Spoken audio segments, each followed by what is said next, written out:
Hello, everybody. I'm here today with Carl Rogers, owner of Fluid Dynamics. Hey, Carl, welcome to this week's Business Spotlight. Well, thank you very much. I appreciate you taking some time to spend with us today and looking forward to learning more about your business. So, Carl, for what exactly is Fluid Dynamics? What are you doing? For how long you've been doing it? Okay, well, Fluid Dynamics is an offshoot from my original company, which was an industrial wastewater treatment company. It is an IBC Tote Mixer manufacturing company. We manufacture tote mixers and bracket systems out of all aluminum that is bolted together. And the aluminum is, let's just say, thicker than our competitors. And because we use aluminum rather than any other type of metal, our mixers are typically lighter. Also, because of the thickness of the aluminum, they don't rust and they literally last. I still have the first one that I made back in 2017. The way we got into this business was I had proposed a system to a very large customer of mine, actually proposed 242 systems to a customer, and he wanted to come by my facility to visit our manufacturing plant to make sure that we could fulfill the orders. And while he was there, he saw that we were one part of my business at the time was blending polymers, and we had to use IBC Tote Mixers. And he saw the tote mixers that we had and asked me where we purchased them.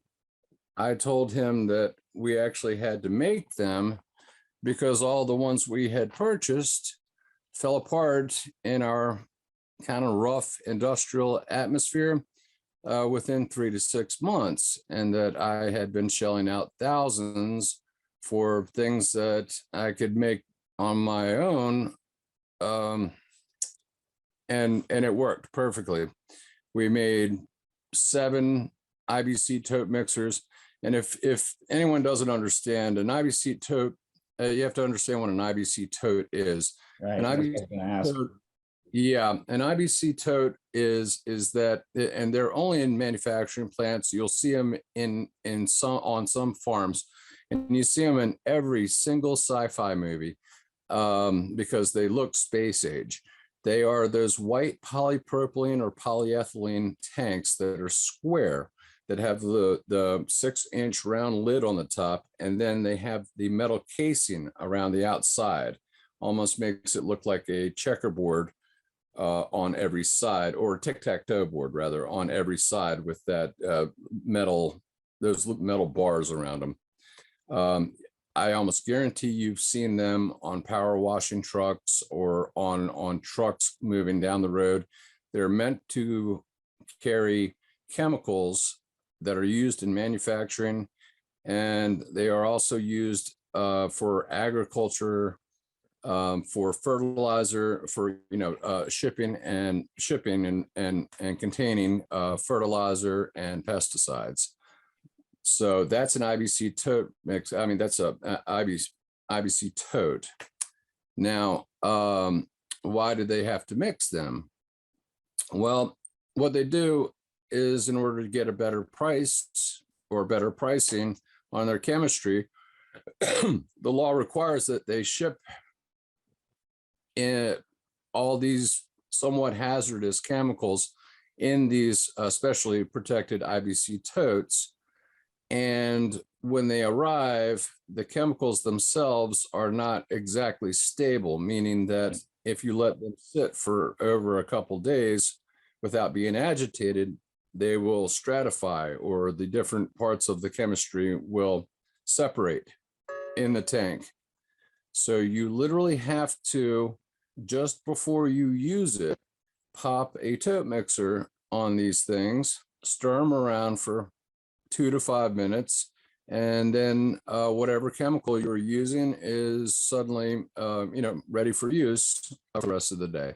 Okay, no, I get that. Yeah. So who's your best customer? What's your ideal customer for these IBC Tote Mixers? Well, you know what? That's kind of funny. It's a weird story. My best customers, I found most of my customers originally on eBay, believe it or not. My first customer, of course, was that big company in the corrugated box industry that basically told me I needed to start selling the mixers that we made. And we took his advice, sold a lot to him, but then I didn't have an easy way to get the message or deliver our put our product out there in the market to everyone. However, eBay turned out to be an incredible way to do it. Period. It sounds silly, but using eBay and Google Analytics, what happened was anytime, and it took about 6 months for this to happen, but the way Google works, once you start putting things up for sale on eBay, and then if you start a website, I actually built a website, a direct sales website where you could buy these mixers off the website, and then used Google Analytics to pay per click and that type of thing.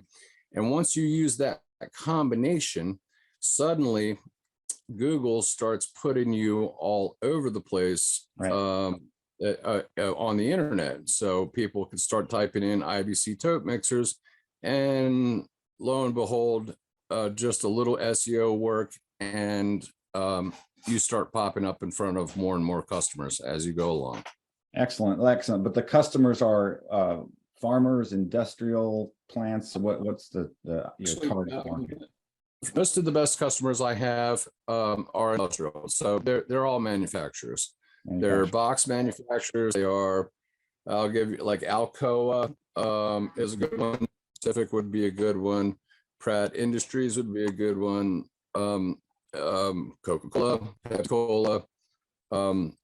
Basically anyone that manufactures anything that need a constant supply of totes, and thus tote mixers. Gotcha. Okay.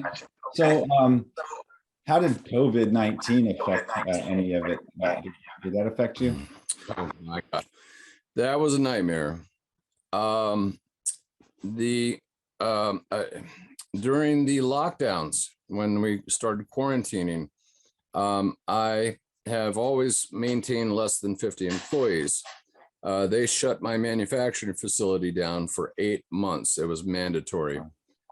I lost so much money during the COVID time that I am still struggling to get back to where I was. Wow. What? So they shut you down completely. Was there any actions you took because of that? Any way that you pivoted to for anything, or were you just completely? I tried almost every government program they had available. However, a lot of times I did not qualify because of the sales volume that I had previously. So I just did not qualify for very much government help at all. Yeah. And believe me, I tried. And the only thing I was able to get out of it was, I was able to find other employment for every single one of my employees. So I was kind of proud of that. But as far as myself, the owners take it on the chin. Yeah. Well, that is great that you took care of your employees, because that's a caring employer to do that. So that's pretty awesome. What are you doing now to try to recover, to jumpstart this as we're coming out of the pandemic? Well, believe it or not, once they shut me down, after a few months, after months of being shut down, I had to vacate my premises because I could no longer have no money coming in, not being able to produce anything. Couldn't pay the rent on the facility anymore. So I grabbed as much stuff as I could and took it to my house and then put it into basically a warehouse I have on the property, willy-nilly. So as I went back through there, I found loads of old tote mixers, all the parts and pieces to put them together.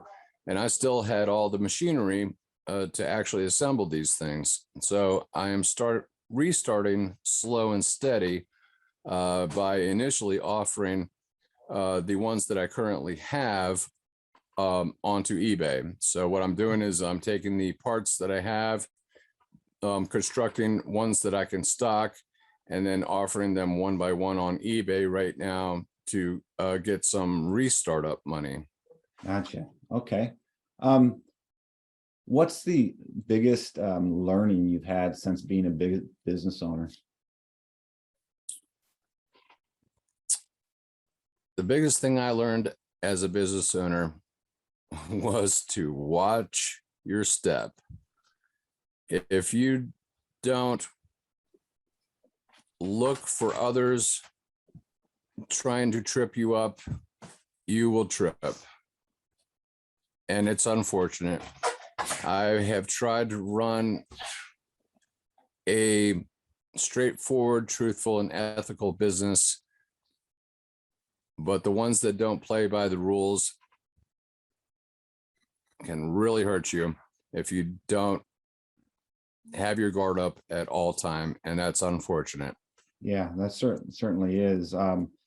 So what's the biggest issue you've had to overcome over time? You talked a little bit about COVID, but any other issues you've had to overcome as you've started your business? Yeah, absolutely. With fluid dynamics, the biggest issue I had was cash on hand. Like I told you, when I started the company, it was just basically I already had a big customer base from my wastewater industry, and all of them paid with purchase order, and then they had the 30 days to pay.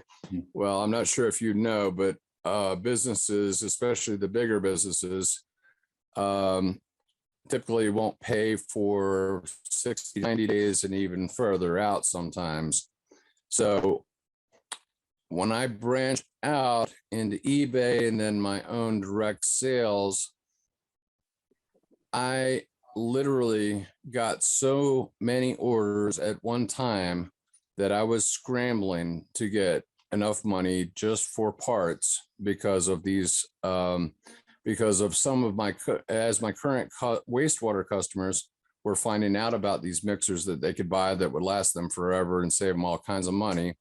They were starting to send me purchase orders. So it was almost a conflict of interest because I could not refuse them, because if I refused them and said only cash, they would often get upset and threaten to drop the wastewater business they did with me as well.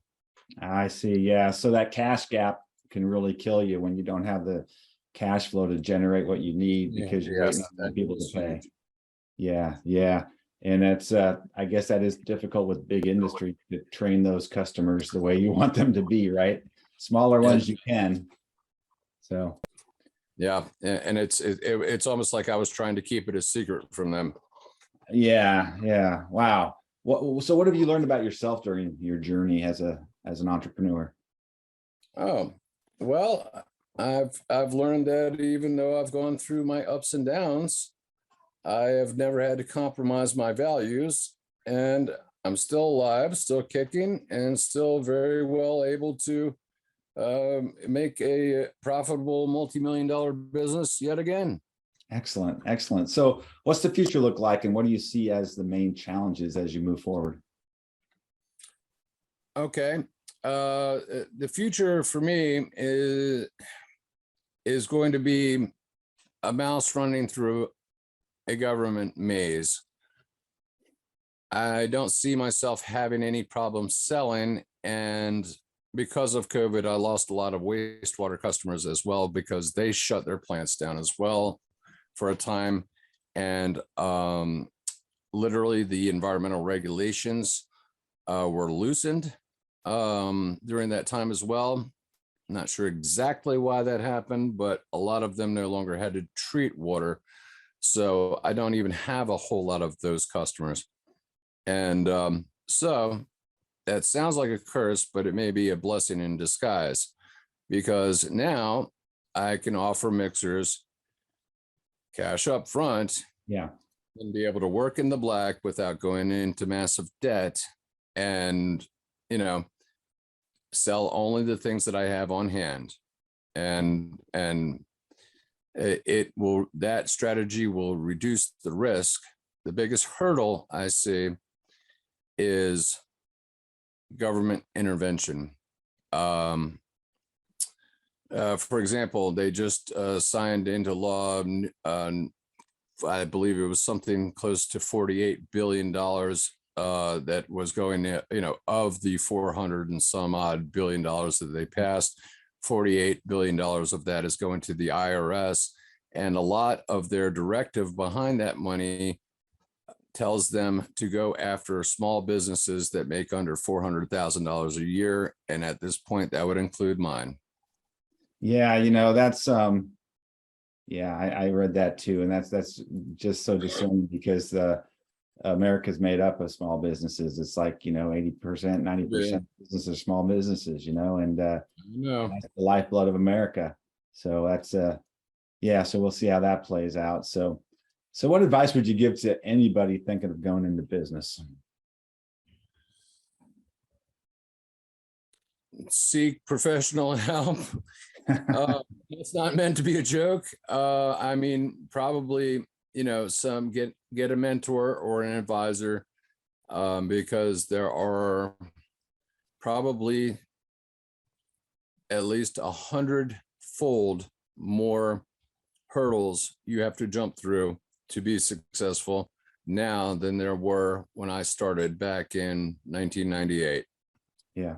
Well, that's great advice. I mean, absolutely. Mentors, coaches, they just an outside look that can help you see those blind spots, right, that you don't necessarily see yourself. So that's awesome, Carl. Is any offers or anything you'd like to include in the newsletter? You mean offers that I for my business? Yeah. Oh, well, we're literally offering we're literally offering 40% off of current stock, so of tote mixers. So okay. and the reasoning behind that is these are ones that I have left over from the COVID dilemma that I didn't even know I had. So we're offering them at 40% off, because the great name value that I had for the company was somewhat lost during the COVID pandemic. And so I'm having to reintroduce myself. So yeah. Okay. second is to offer great value at low price. Okay, absolutely. We'll make sure that's included. And that's it for the interview. That kind of wraps it up. Great job. Some great advice, some great learning from you. Thanks so much for taking time today, Carl, with us. Appreciate it.